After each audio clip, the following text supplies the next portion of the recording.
you keep talking about America finna fall so bad. America ain't going nowhere, brother. America ain't going nowhere. We are one of the greatest countries in the world. You know why? Because we are one of the most diverse countries in the world as well, but we also are American. And we will protect this land with our last dying breath. This is why they're passing bills to give Americans guns. Because if Russia, Iran, anybody, China, they decide they're going to invade America, America is not giving up without a fight. So we have one of the strongest militaries in the world. And if you get past the military, you got to get past some of the toughest motherfuckers in the world, which is the people of America. We not finna just roll over. This is why I love being from America, and this is why I'm glad that I renounce and I am a Black American, not African American. Don't call me African American. That's disrespectful. I am a Black American, and I am proud to be a Black American. I accept my police brutality because no country is perfect. I accept the racism. I accept it all. I'm proud to be a Black American.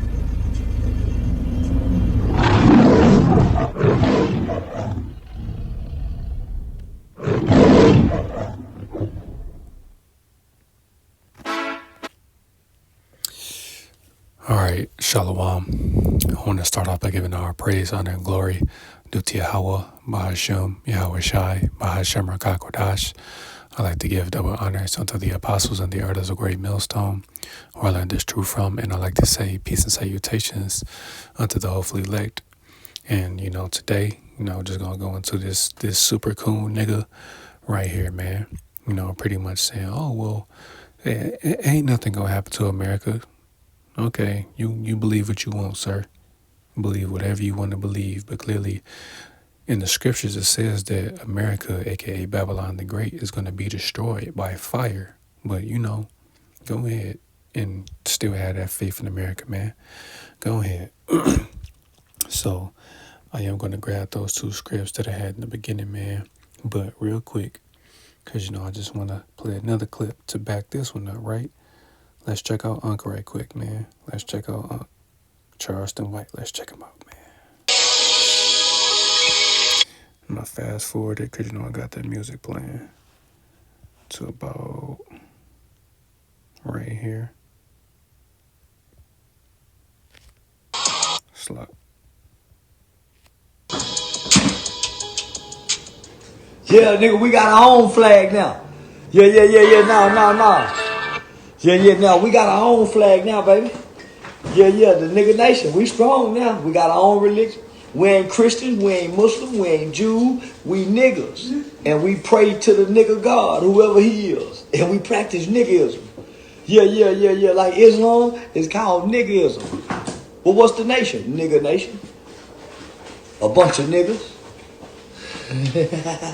Yeah, we got a flag, nigga. Yeah, we on our way to the United Nations now, my nigga. We got a flag, we can fly with the rest of the country, nigga. The Palestinians got a flag, the Jews got a flag, the Mexicans got a flag, everybody got a flag except the black motherfuckers in America. We got a flag now, y'all. Now, what this flag represents is, what this flag represents is, this is where it all started at right here. Somehow, a bunch of us ended up over here with no ties to this here. So, you see the yellow? The yellow is now here, but they're not Africans. The green is the land, the blood run through the green, and the yellow is us. And we in all 50 states now, my nigga. The yellow is now in all 50 states. Now, I've already went to the government. There's video of me addressing the government. They asked me to take my hat off at a government's meeting. I said it's against my religion to remove my hat inside of a building. The police officer said, "What are you, Muslim?" I said, "Don't insult me. I'm not Muslim. I'm a nigga." He walked away. So when I got ready to talk to the mayor told me to remove my hat. And I said, just for the record, I'm going to remove my hat now by practice of religion. Where we wear our hats in buildings. Niggas wear their hats everywhere, don't they? Niggas cock their hats sideways. Niggas have their hats. Niggas fuck in their hats. Niggas wear their hats everywhere. That's our religion. Niggas wear hats. And we don't take our hats off in white folk buildings. Nigga, we wear our hats everywhere. That's the religion. They get to wear their hats. The Muslims, the Jews, so we got hats, nigga. They just baseball caps. Nigga, fuck is you talking about? Y'all, yeah, they just baseball caps. Shit. Man, quit lying. I'm gonna produce the video today. I ain't got to lie to y'all about nothing, my nigga. I ain't gonna lie to y'all about nothing. This video of this shit. Everything I say is documented. And as you can see, and that should sound familiar, man. This nigga said, "Oh, we serve the nigga God." Oh, that should sound familiar. What group said that? ISUPK.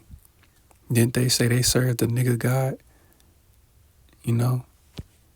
Just come on, man. This is why the Lord is gonna kill 2/3 of you niggas, man, because y'all don't understand that we are a royal people, man. We are above all these nations, but yet you niggas, that's all y'all want to be, is niggas, man. And y'all gonna die here. So, before I grab that, I'm gonna start in the book of Jeremiah chapter 4 and verse 22. And it says, "For my people is foolish, they have not known me, they are sottish children, and they have none understanding. They are wise to do evil, but to do good they have no knowledge." And clearly, these two people, the guy in the beginning, he's just some coon nigga, and Charleston White, clearly they're foolish, man. They're stupid, as it says, man. Even though 2/3 of the nation of Israel are stupid in general, still, these are just two examples, man, of our people being fucking stupid. They don't have any understanding. They're wise to do evil. No, this man is defending, America, the very same place that we were enslaved. Remind you, beaten, made ashamed, made a laughing stock, to the whole world.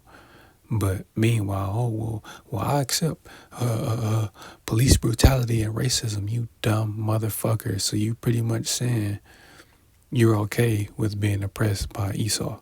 You're okay with that oppression. America ain't going nowhere. All right, nigga, read Isaiah 34. It'll tell you what's going to happen to America. It'll tell you the aftermath of what happened to America. You feel me? Then this dude Charleston White's, well, somehow we came from here, pointing to Africa, then somehow we made it over here to America. What do you mean somehow, you dumb man? I hate niggas so much, man. Niggas are fucking retarded. We were brought over here on slave ships. It's documented. It's not only in the scriptures, it's in history. You gotta do is just type it in. You know what I'm saying? Because after we were chased out of Jerusalem during 70 AD, the Lord told, the Israelites during that time, before he was crucified, you had the women that were crying for him. And he said, roughly paraphrasing, don't weep for me, but weep for your children, because he knew what was going to befall them, during that particular time, man, 70 AD, Jerusalem was going to be sacked by the Romans, and that's what took place, man. The Romans surrounded, the land, no one could get in, no one could get out, and I may be thinking of Masada, if I'm not mistaken, but, for sure, the Romans came, and destroyed Jerusalem, man, and he told us to flee into the mountains, so those of us that, survived during that time, those of us, whoever was alive, we don't know, but just speaking in general, but, those of us that were alive during that time, he told us to flee into the mountains. We fled into, the western interiors of Africa. That's how we ended up over there. We couldn't stand the land anymore. We were pretty much getting kicked out again, and then later, we were brought to America on slave ships, because the tribe of Reuben and Gad were already over here in America, or the Northern Kingdom in general was already in the Americas, North, South, and Central America. They were already over here. But the Southern Kingdom, Judah, Benjamin, and Levi, we were brought over here from West Africa, That's how we got over here, Charleston, by slave ships, nigga. So let me just prove that right quick, man, because again, it's even in the scriptures, it tells us, Deuteronomy 28 tells us everything we need to know. And it's the very last scripture, man, in this book. This is the book of Deuteronomy, chapter 28 and verse 68. And the Lord shall bring thee into Egypt again with ships, by the way thereof, Slakia, by the way whereof I spake unto thee, that thou shalt see it no more again. And there ye shall be sold unto your enemies for bondmen and bondwomen, and no man shall buy you. Yeah, man, this is not talking about, actual, Egypt that's over there in Africa, man. No, because you can walk, from the land of Israel to Egypt, to take a couple of days, but you can walk there, man. This is talking about us being brought to America from Africa, man. That's, America is spiritually Egypt, which I'm going to grab that, to back it up. But again, that's what that's talking about, man. How do we get over here to America? Slave ships. That's what that's talking about, And then when it says thou shalt see it no more again, it's talking about our land, the land of Israel, man. We have not been this. It's been a long time since we have been in our land, man. But we're going to get our land back soon, once the Lord comes back, and takes down Esau and these other nations, But we won't sear our land again. And again, he says somehow we got over here, but again, we were brought over here on slave ships. And it says you should be sold unto your enemies. Were we not sold, being sold? You had whole families being split up. The man would be sent to one plantation, the woman would be sent to, another plantation, and the children would be sent to different plantations, man. Did that not happen? But somehow we just magically appeared over here in America and we're slaves. Like, come on, dude. And it says, no man shall buy us, meaning no man shall redeem us, and we're still in slavery. We may not be in bondage, but we're still slaves to this system, man. So come on, Charleston. Come on, bro. We didn't just pop up over here, dude. And then to back that Revelation, it's like, not that Revelation, but that Deuteronomy 28, proving that America is Egypt. This is the book of Revelation, chapter 11 and verse 8. And it says, and their dead bodies shall lie in the street of the great city, which spiritually is called Sodom in Egypt, where also our Lord was crucified. And yeah, man, excuse me.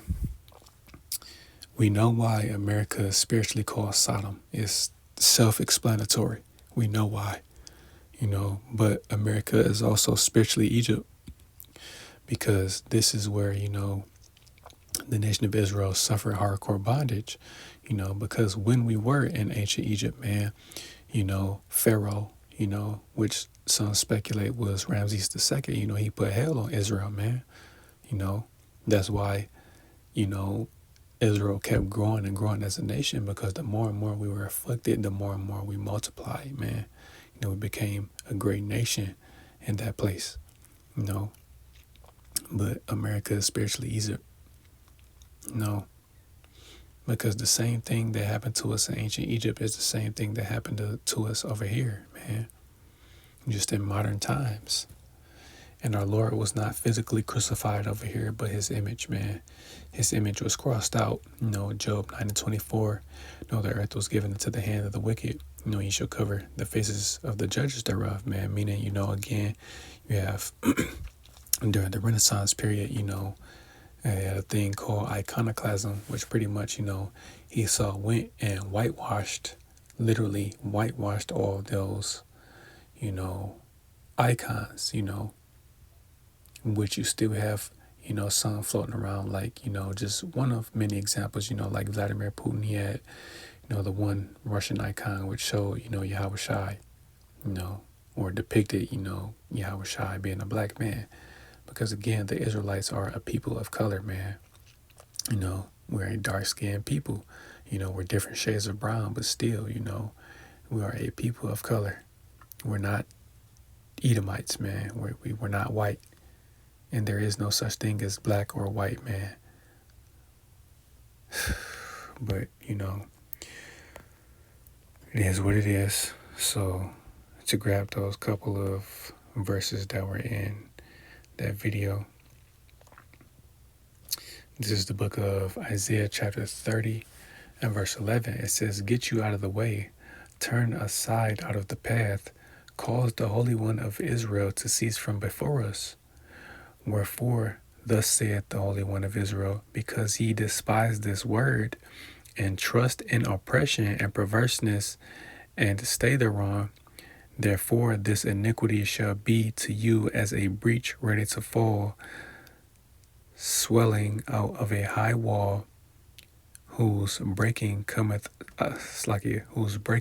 suddenly at an instant." And yeah, man, this man trusts in oppression. Our people trust in oppression, man.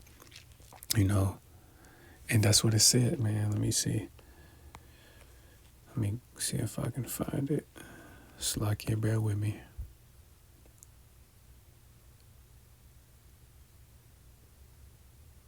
Well,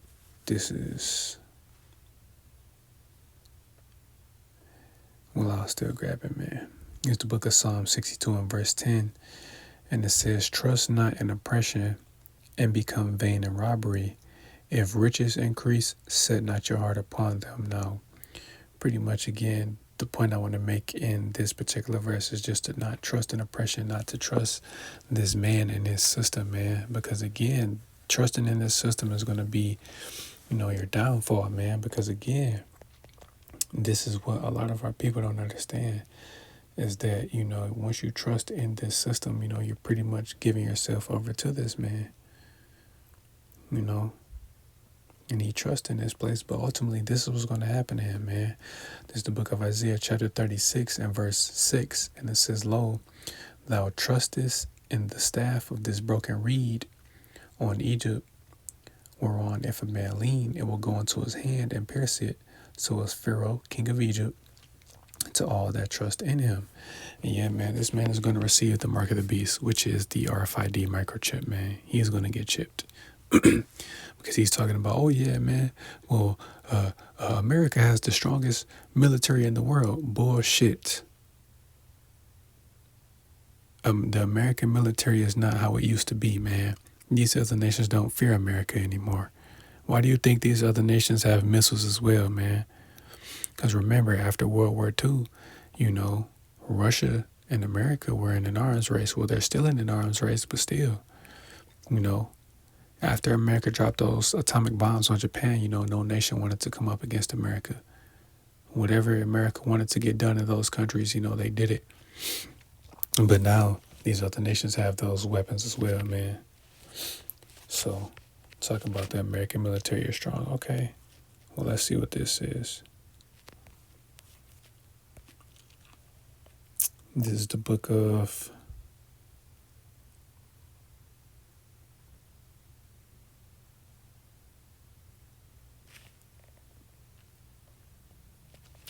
Slakia. It might be Jeremiah 51.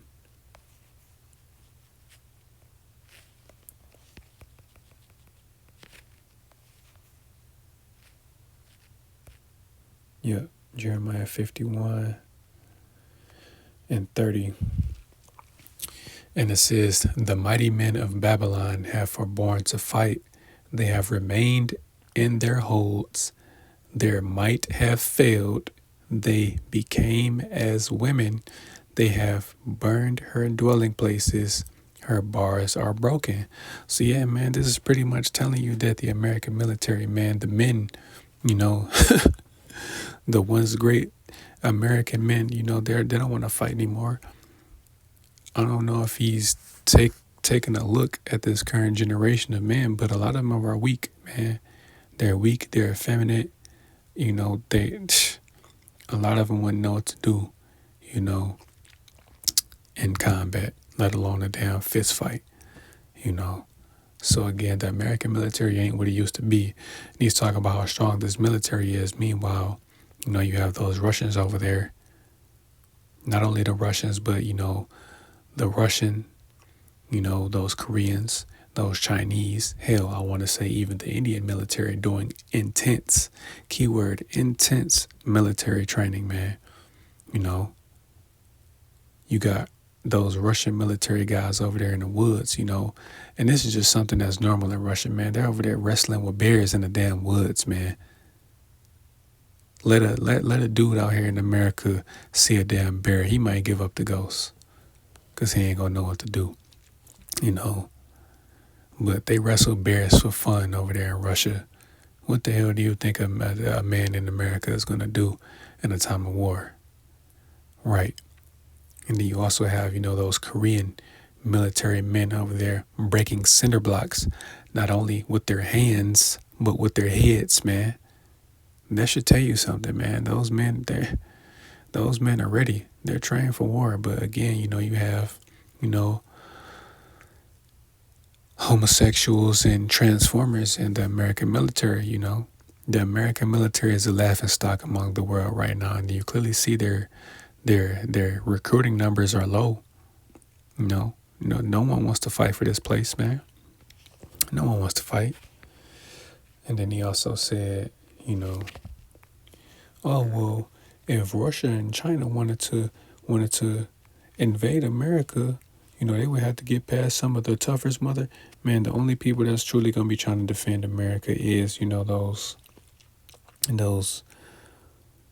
patriots, those Edomites down, you know, primarily in the South, you know, that still believe, you know, in this place. You know, other than that, man, nobody's going to try to defend this place, man, because a lot of them are going to die too. Now, yeah, they're going to put up a fight, but it's not going to last long, you know. It's not going to last long at all. So there's the book of Ezekiel chapter 38 and verse 10. It says, thus saith the Lord Yahweh, it shall also come to pass that at that same time shall things come into thy mind, and thou shalt think an evil thought. And what is that evil thought? These other nations are going to invade America, man, because America has not seen war. America has never been invaded by any other nation, you know. So people think, you know, World War III is only going to take place over there in the Middle East. No, man. World War III is going to be brought to you as well. This is verse 11. And thou shalt say, I will go up to the land of unwalled villages.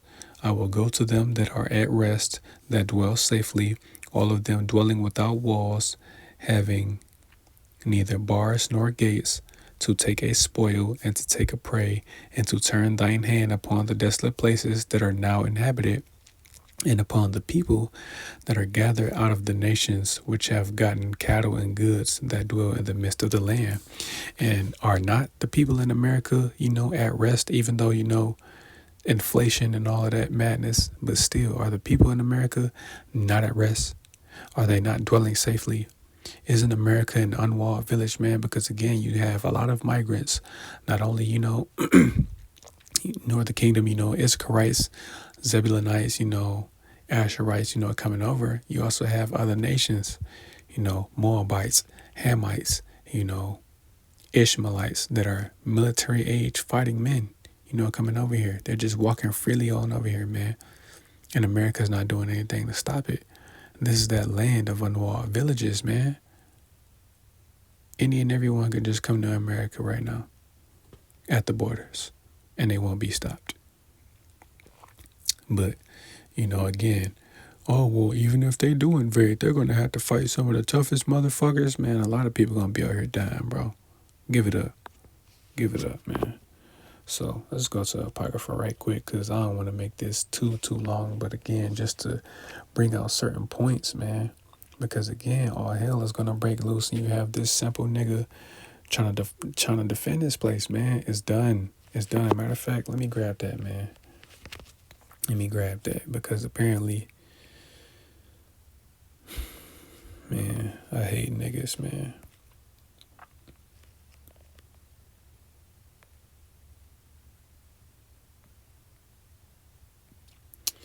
This is the book of Jeremiah chapter 51 and verse 8. It says, Babylon is suddenly fallen and destroyed. Howl for her. Take balm for her pain. If so, she may be healed. So again, man, the Lord is being facetious. If America was going to be healed, if America was going to be that was great country that it was, it would have been healed. But clearly it's not, man. Its place is CTD, man, circling the drain. It's over. It's over for America, man. Give it up. So I'm just going to grab a couple verses out of 2nd Esdras 15 and 16.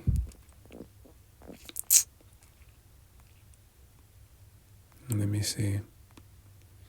I'm going to start at 2nd Esdras 15 and verse 14. It says, "Woe to the world and them that dwell therein, for the sword and their destruction draweth nigh, and one people shall stand up and fight against another, and swords in their hands, for there shall be sedition among men, and invading one another.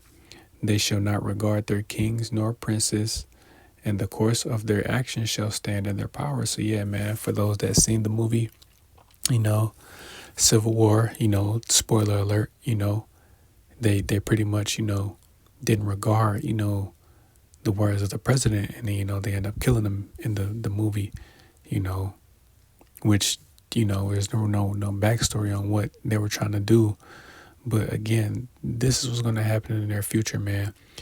People are not going to listen to, these prominent figures, mayors, governors, senators, even the president, they're not going to regard it, man, because all hell is going to break loose, man. Just going to read a couple more. It says, "A man shall desire to go into a city and shall not be able. For because of their pride, the city shall be troubled, the houses shall be destroyed, and men shall be afraid." So yeah, man, what is that telling you? People are going to be afraid, man. But oh yeah, man, if they do invade, listen to what this is saying, man. All hell is going to break loose. If men are going to be afraid, what the hell type of condition do you think the women are going to be in, man? These people are going to lose their minds out here. I'm going to read verse 19 and then jump to chapter 16, man. It says, "A man shall have no pity upon his neighbor, but shall destroy their houses with the sword, the gun, and shall spoil their goods because of the lack of bread and for great tribulation." There's going to be a famine. As you can see, it's going to be lack of bread. There's still going to be food out here, but it's just going to be a lack of it. The elect are going to be okay. The Lord is going to keep his elect safe. But for these other people, man, they're assed out. They're not going to know what to do when that time comes, man. So I'm going to jump to 2nd Esdras 16, man, because again, this nigga just don't understand, right? So let's get that. I'm just going to grab these couple verses and then come back to the blue letter. So this is the book of 2nd Esdras chapter 16 and verse 33. It says, "The virgins shall mourn, having no bridegrooms. The women shall mourn, having no husbands. The daughters shall mourn, having no helpers. In the wars shall their bridegrooms be destroyed, and their husbands shall perish of famine." So what the hell are you talking about, dude? Once World War III officially starts, a lot of men are going to be drafted. And any man that gets drafted to fight in this war is going to die over there. He's not coming home, man. So again, as I always say, anytime I bring up this particular verses or going into, all hell breaking loose in general, man, a lot of women are going to be left out here defenseless, because that's how it is, when you're in a time of war, all the men go out to fight. The women and the children stay behind. But while the women and the children are behind, that means they're left defenseless because there's no one there left to protect them, man. There's still going to be men over here in America, the men of the Lord are still going to be here, because the Lord isn't going to allow his men to die, in the wars. Now, again, you will have certain of the elect that will be beheaded, because they refuse the mark of the beast. But again, that's their testimony, that is an honorable death, man. They're not going to die a dishonorable death like these men that are going to die in this war, or just these people out here in general, man. Any elect member that dies is going to die an honorable death, man. But the point of what I'm saying is, again, a lot of men are going to die out here. This country is going to be left defenseless. These women and these children over here are going to be left defenseless, man. It's going to be pandemonium. All hell is going to break loose, man. And again, he's talking about, oh, well, yeah, man, they're good. Shit. I just told you, men are going to be afraid. Men are going to die, right? This is Jeremiah chapter 30 and verse 6. It says, ask ye now and see whether a man doth travail with child. Wherefore do I see every man with his hands on his loins as a woman in travail, and all faces shall be slack, and all faces are turned into paleness. Alas, for that day is great, so that none is like it. It is even the time of Jacob's trouble, but he shall be saved out of it. Now, it's telling you that men are going to be like women. They're going to be holding their stomachs because they're going to be so afraid, man. You know? And that he that's going to be saved out of Jacob's trouble again is going into the elect, man. The Lord is going to deliver his elect. But the rest of you men, you Israelite men out here that are not a part of the elect, man, you're going to be left out here. You're going to suffer. And the Lord is going to laugh at your calamity, man, as it says, roughly paraphrasing. You know, and I'm just going to grab a couple more, and that'll be it, man, because he's talking about, oh, well, nothing's going to happen to America. America ain't going nowhere. Okay, it's not. All right. Well, let's see. You know what? Stay in the book of Jeremiah. I'm going to go to Jeremiah chapter 50. And as you can see, the headline, it says, prophecy against Babylon. America is Babylon, right? I'm just going to read the first 3 verses.